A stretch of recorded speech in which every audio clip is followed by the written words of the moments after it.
ہمارے پیارے نبی حضرت محمد صلی اللہ علیہ وسلم کی 5 خوبصورت حدیث۔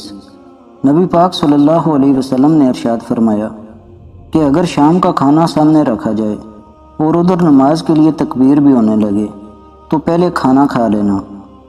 آپ صلی اللہ علیہ وسلم نے ارشاد فرمایا، جب تم میں سے کسی شخص کو دوران نماز جماعی آئے تو جس قدر ممکن ہو اسے روکے، کیونکہ منہ کھلا ہو تو شیطان داخل ہو جاتا ہے۔ آپ صلی اللہ علیہ وسلم نے ارشاد فرمایا، جس شخص کی نماز عصر رہ گئی تو گویا اس کے اہل و عیال اور اس کا مال تباہ و برباد ہو گیا۔ ہمارے نبی پاک صلی اللہ علیہ وسلم نے ارشاد فرمایا کہ جمعے کے دن ایک ایسی گھڑی ہوتی ہے کہ اس دن جو شخص اللہ تعالیٰ سے جس چیز کا سوال کرتا ہے اللہ تعالیٰ اسے عطا کر دیتا ہے، اور یہ گھڑی عصر کے بعد شروع ہوتی ہے۔